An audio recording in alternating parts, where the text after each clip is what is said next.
So, like many of you, I'm sure, this past Friday, I watched the summer preview stream that GW released. And I didn't watch the whole thing. I watched basically up to the Legions Imperialis part, and as we'll talk about in a minute, a little beyond. And so I had watched through most of it up to the Legions Imperialis point, and while I thought the Legions Imperialis previews were quite substantial, nothing too shocking. It was both more and less than I was expecting. But I was quite pleased with what we were shown, and I was also quite surprised to see that the Horus Heresy was being previewed next after Legions Imperialis. I thought that was kind of interesting. That seems like to me that the Horus Heresy should probably be the primary, the leading element. But anyway, I was intrigued. I've been following the Horus Heresy a little more closely now because of the release of third edition, and just observing the interaction between Games Workshop and other YouTube creators and the fan base. And so I thought I'd stick around and see what they did for the Horus Heresy. And I have to say, I was quite underwhelmed and quite surprised at how they treated the Horus Heresy during the summer preview. And it really made me think about GW's history with the Horus Heresy. And this seems like a pattern of behavior, really. Um, and it just made me wonder, like, why does Games Workshop treat the Horus Heresy this way? And that's what I want to talk about in this video. And of course, I'll add a disclaimer that this is an outsider's perspective. I don't play the Horus Heresy anymore. I did dabble in the second edition when it released in 2022. That's about 3 years ago now, which is hard to believe. And I'm going to talk a little bit more about my experience later in this video. But just to be clear, I don't play Heresy at all anymore. I don't have a dog in this fight. I'm not invested in the Horus Heresy really, other than its connection to Legions Imperialis. And so these are just my thoughts, sort of looking out from the outside in on the experience of our 28 millimeter, perhaps it's 32 millimeter now, brethren. So let's talk a little bit first about why I thought the summer preview was so lackluster. And the first thing that really jumped out to me, not even as a Horus Heresy player, was that the commentators kept bringing up kit bashing, which I thought was very strange and almost tone deaf, given the huge backlash about the removal of weapon options and customization options in the new edition of the Horus Heresy. Now, I don't know how valid those complaints are, but the backlash is certainly real. The complaints are very real, and I know that GW has attempted to mollify those complaints by releasing a PDF and stating that the removal of those weapon options was to make it easier, more accessible for new players to get into the Horus Heresy, essentially to remove the need to kit bash and combine pieces from multiple parts or multiple kits to make one miniature. And that doesn't really seem consistent with what is being stated in this stream, which brings up kit bashing multiple times, talking about how it's a great way to customize your army, to make new miniatures out of pieces from different kits. And I'm curious to know, I haven't seen anybody bring this up on YouTube. um, I haven't seen any content creators discuss it. Maybe I'm just not connected to the right people, but it was just very weird, and I thought a little bit not disrespectful, but tone deaf. I think the kids call this gaslighting, maybe these days. Um, so yeah, I'd be interested to know what you guys think about that. I also was very surprised at how few previews we actually saw in this stream. As I recall, basically we saw the full-ish Assault Marine kit and the new Journal Tactica talking about the Saturnine miniatures. And that was, I think, about it. We did see some different kit bashed Saturnine miniatures, but that's really not new stuff. I know that's part of the new edition, but it's not really a preview. We've already seen that. But the reason I thought this was so strange is because this seems like the time to build excitement, right? You have this big event. Why is there not more stuff? Why is it not being used as a springboard to continue to build off of the excitement, if we can call it that, for third edition Horus Heresy, and to increase the excitement, not just to kind of phone it in, which I mean, I kind of feel is what they did. And it just felt really lifeless. The commentators just sort of talked about the kits, very, very sedate. I thought it was really lifeless compared to some of the other previews. Particularly the one that stuck out for me was the Chaos Dwarfs reveal. I think I remember seeing the Votan as well at the beginning. And I'm not necessarily a big fan of the miniatures of either of those ranges, but there was a lot of excitement. They had some cool, action shots of the miniatures, and they spent a lot of time talking about what they did in the game, how they related to the lore, and there wasn't any of that uh, that I thought in the preview stream for the Horus Heresy. I just thought that was very strange. And the other thing was that they spent half the time talking about the new book series. If you look at I clipped uh, the Horse Heresy part of the stream. It's about 8 minutes long. 4 of those minutes are spent talking about the miniatures, and 4 of those minutes are spent talking about the new Scouring book series. Now, I don't have any problem with the Horse Heresy book series or them adding new books or anything like that. I mean, I think the lore is an integral part of the Horus Heresy setting and why it's so appealing. But I just do think it's a little strange that they spent half of their time talking about a new book that really kind of doesn't even have anything to do with the Horus Heresy, right? Like it's a continuation. Um, I would say that the Horus Heresy setting ends with the death of the Emperor and his internment on the Golden Throne. I'm sure there will be some people who disagree with me on that, but yeah, the fact that they spent half the time talking about a book, as exciting as that is, and half the time talking about miniatures, is just a little weird to me. So yeah, it was so lifeless. Where was the fire? Where was the excitement? Where's the cool action shots of miniatures on the table, in play, doing what they're supposed to do in the lore, in the narrative? Where's the drama and the excitement? I thought the commentators were very flat. I'm sure they're great guys. I'm not trying to criticize their presentation. I'm criticizing more the um, the setting of the presentation. Like, why is there not more excitement? Why didn't we see any previews of the tactical journal contents? Like we just saw a picture of the cover. Like where's the new rules? Where's the new lore? Where are the maps? I'm a big map guy, but like why didn't we see any of that stuff? There was nothing there that made me, as a Horus Heresy adjacent player, excited. Um, and I'm even somebody who has considered purchasing the Istvan 3 journal as a way to get some new lore and maybe create campaigns for Legions Imperialis using the information in those books. But as it is right now, I'm left pretty cold.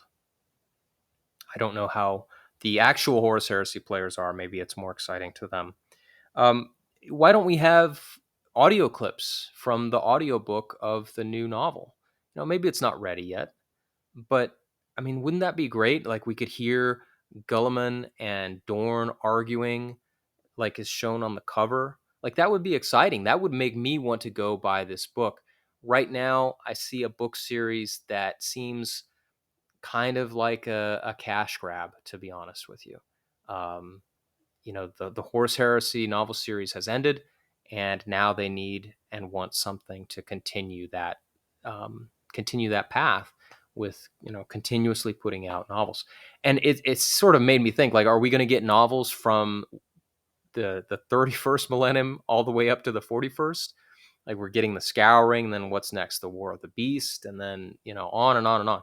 So I don't know. We'll see. I can understand a more toned down preview for Legions Imperialis, right? Um, it's a more sedate game. It's definitely not a flagship product like the Horus Heresy is. So just seeing the miniatures, having them discussed. I mean, they're not very. I mean, putting them on the table is probably not very practical.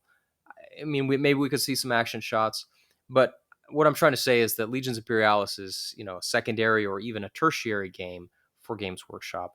While the Horse Heresy is, I think, their third best selling. That's what I've heard, anyways. Their third best selling game. So I'm just, I don't know. The whole thing just seemed very strange to me, very lackluster, very lifeless, and not really designed at all to make people more excited about the Horus Heresy. And this lackluster attitude, I think, as I said at the beginning, is part of a pattern of behavior that I think I've observed in how GW treats the Horus Heresy. And I think that goes all the way back to the initial release back in 2022. And the biggest part of that for me was that important units were not available for a very long time. I mean, I'm thinking assault marines, despoilers, jet bikes, rapiers. I mean, we still don't have a kit for the Spatha, the ground bikes. I mean, I know there's a resin kit, or there was. I'm not sure if it's still available, but we don't have a plastic kit for that. I don't even know if it's in the new rules, actually. But they weren't available at launch. And that is a big part, personally, of why I lost interest in the game when I first purchased the starter box and started to paint up my army. And it was just because I couldn't build the army that I wanted. I didn't like Mark 6 armor for my Emperor's Children, and I wanted to make a close combat oriented army, a fast, hard hitting army, as I pictured the Emperor's Children being. And it just wasn't possible to build that with what was available at the time in plastic. I know at least at that time there was a lot of stuff available in resin to make despoiler squads. There was Mark 4 armor, Mark 3, Mark 2, all available in resin. Problem with that for me was resin is expensive, and I'm not a wealthy man, um, so buying a full army of resin is not necessarily within the realistic scope of my abilities to achieve. The other problem, less practical but maybe as important, was that the new Marines were not compatible with the resin kits. Like they're compatible in the sense, obviously they're Space Marines.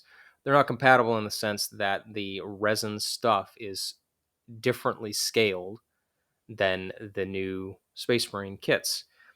So for me, I don't like the idea of having Space Marines that are two different sizes. And I know that's an aesthetic issue. This was a debate that was had a long time ago at their release, and some people don't think it's a big deal.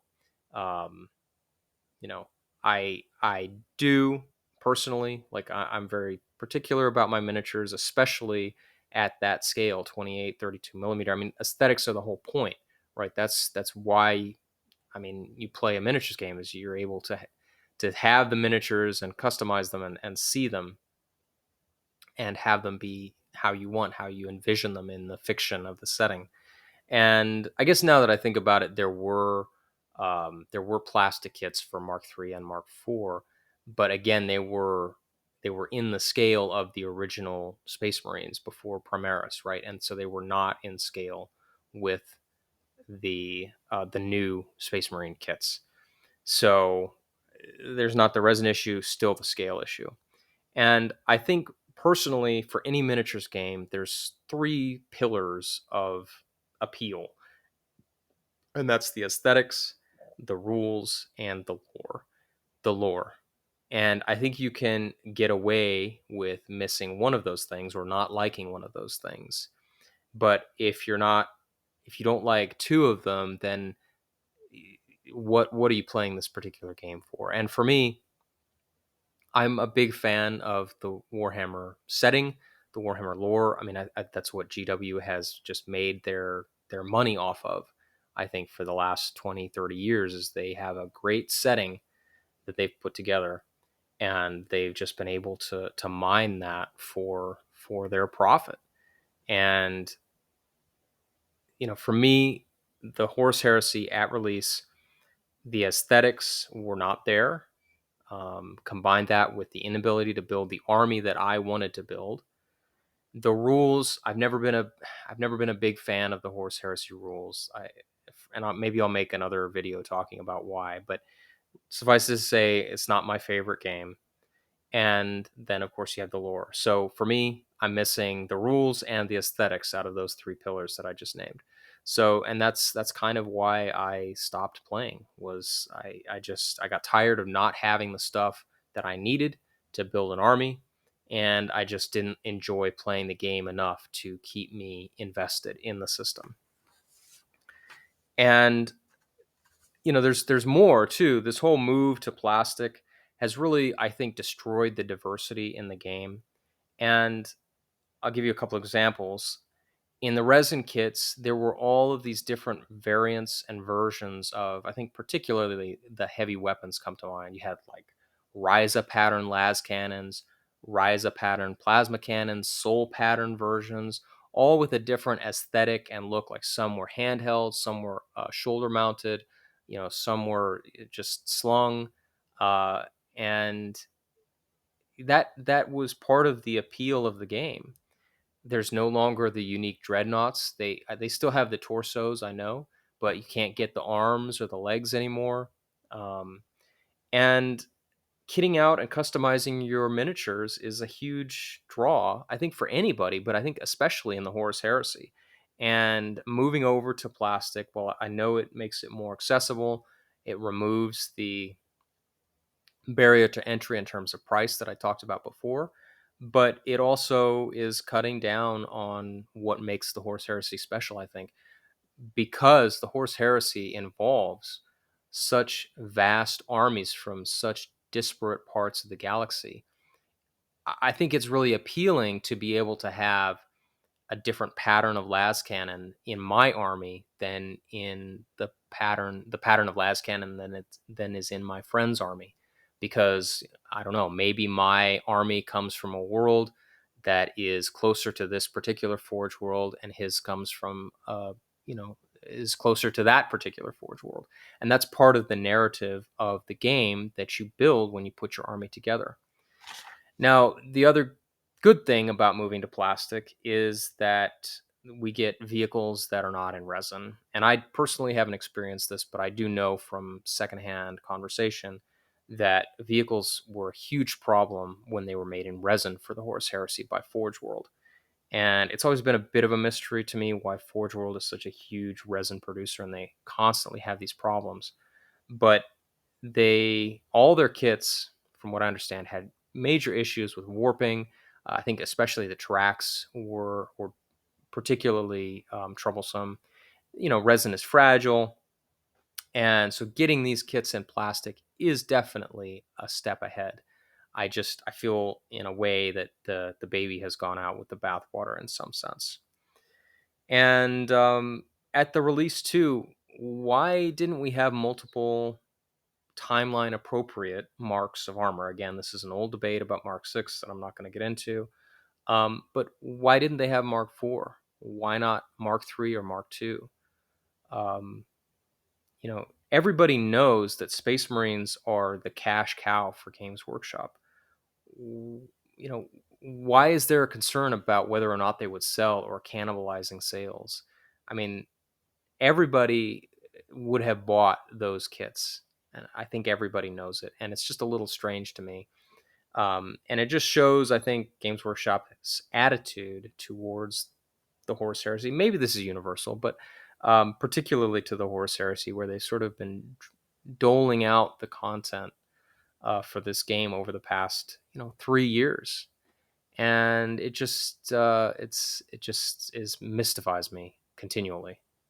The other thing that continually mystifies me about how Games Workshop treats the Horus Heresy is how they just cannot seem to keep anything in stock. And I have a funny story to share with you. I went to the Games Workshop website this morning to check and see, just to make sure that they were still having stock issues. I didn't want to make this video and, that not to be the case anymore. But I went to the website. First thing I see is a big banner that says Horus Heresy restock, customization options, individualize your army, etc. So I click on the banner.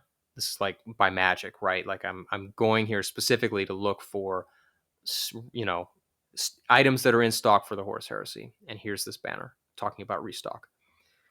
So I click on the banner. There's something like 40 or 50 items.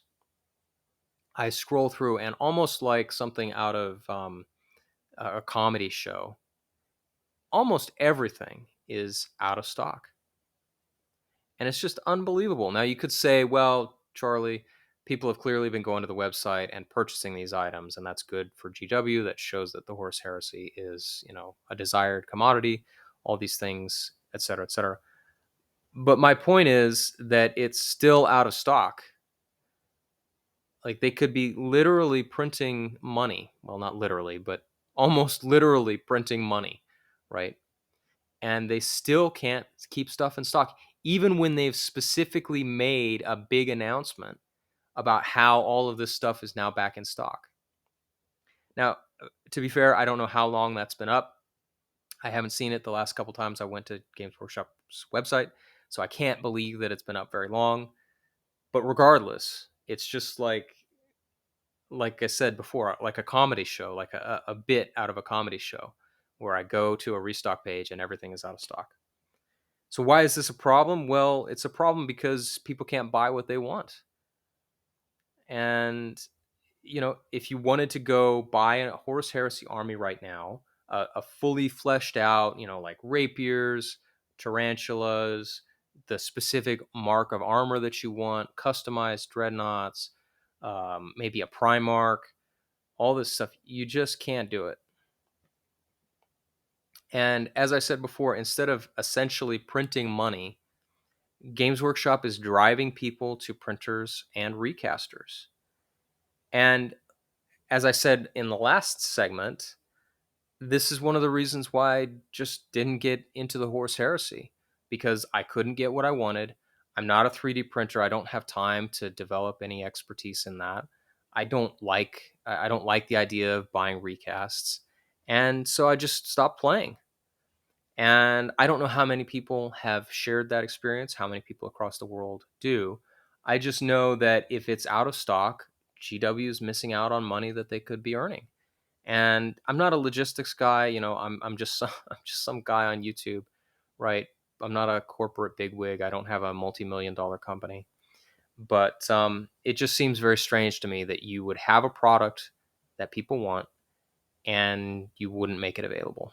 Now, maybe that's artificial scarcity or whatever. I'm not enough of an economics guy to really understand or appreciate that stuff.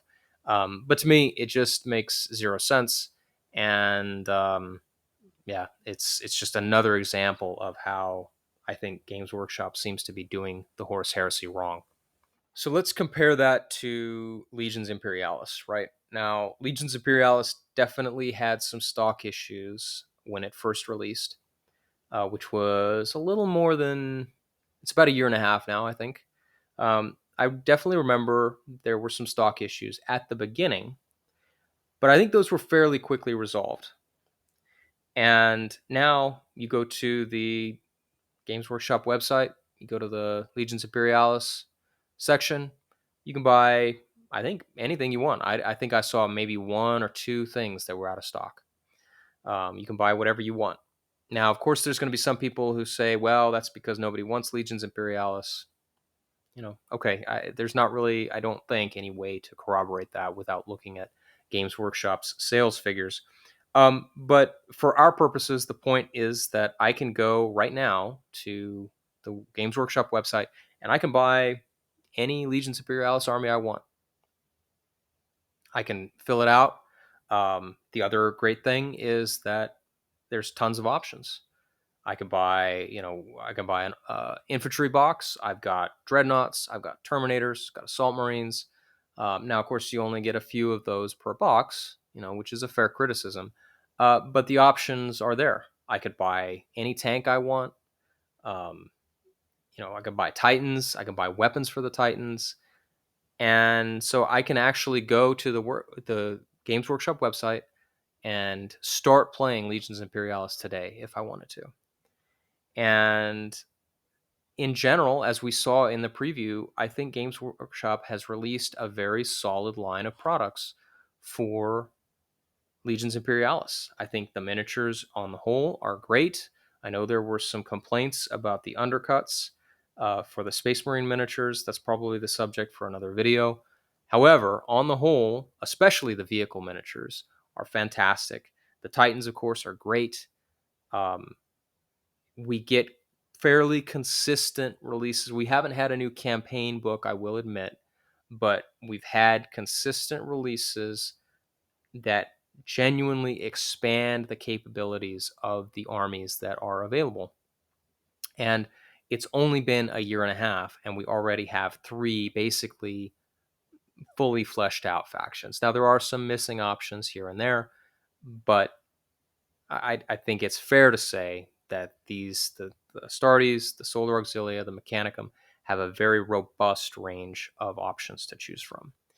And maybe to pour a little bit more salt in the wound, we also actually have a real FAQ that was released that actually addressed real issues in the game. Not every issue, I will admit, but it was a substantial and I think much appreciated move by GW to release that document to us. And that is definitely something that I have not seen from the Horus Heresy Age of Darkness side. So all that's left is essentially to ask again, why does Games Workshop treat the Horus Heresy in this way? And I think I've made out a pretty clear case over the last couple of sections of this video that Games Workshop has treated the Horus Heresy in a very strange and almost neglectful way. If you don't agree with me, I'd be really curious to know, and please do leave a comment, and I'd be happy to discuss it with you. I'd be interested to hear a different perspective. But the question remains for me: why do Games Workshop treat the Horus Heresy this way? And personally, I have to conclude that it's because Games Workshop, either deliberately or just out of neglect, fails to understand what the Horus Heresy is about when it's on the table, and or fails to understand the players that purchase these miniatures and want to play this game. And I think the first thing that comes to my mind is that Horus Heresy players, at least the old breed, I don't know what the third edition will bring into the game, but I think the old guard, which maybe Games Workshop doesn't care about, but they generally don't like the direction that Games Workshop has taken with 40K, either in the design or the rules. And the things that come to mind, first of all, is how 40K has become much more of it seems like it has become much more of a game, almost a board game with these very standardized terrain layouts. How the miniatures, to me, have become much more like action figures almost, and more like tactical, which to me really doesn't fit the setting, at least the setting that I grew up with. And the rules also just feel like it's just more of a game rather than a representation of the narrative of the setting and the reality of the lore.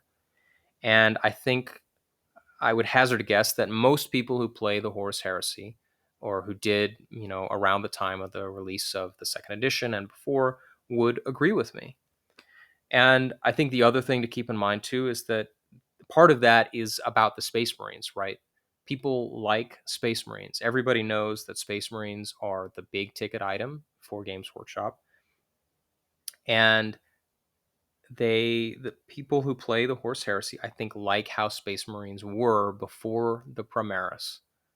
They like the aesthetic, they like the lore, and I think especially they like kitting out the Space Marines, both with official bits and customizing and kit bashing, because that tells a story about their army.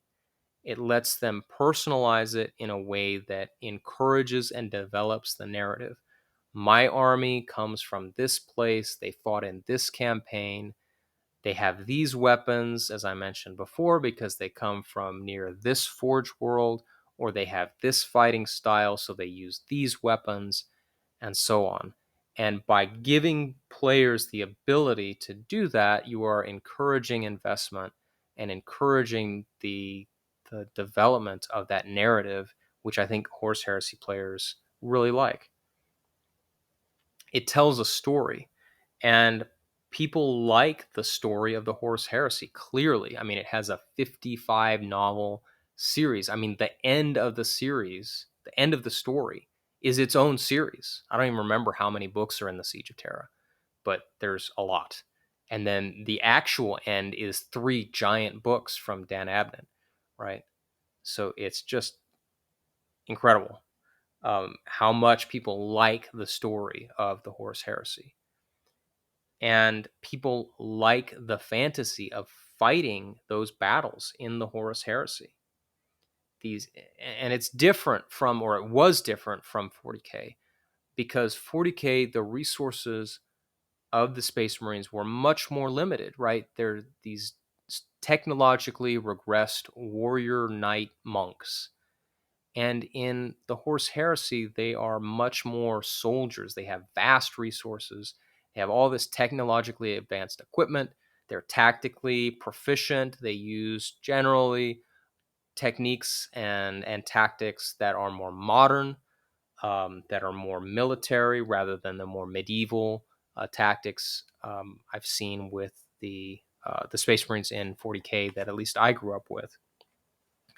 And people just like reliving that fantasy of fighting these battles with all of these resources. And 28 millimeter scale is particularly suited to that, right? All of these things that I've just talked about feed into why the 28 millimeter scale is so appealing, because all of these decisions that you can make to customize your miniatures, to choose the characters, to choose which type of vehicles you're fighting with, all of those are represented in that scale. And that's one of the strengths for me of the Horse Heresy Age of Darkness over Legions Imperialis, is it lets you make those smaller scale decisions for how to kit out your figures. And those decisions really have a visible and concrete effect on how the game plays. And people who play the Horse Heresy like that. All right, so I've been ranting for a little bit, which I didn't mean to do necessarily, but I want to emphasize again, this isn't a GW hate video. I don't go in for that kind of thing.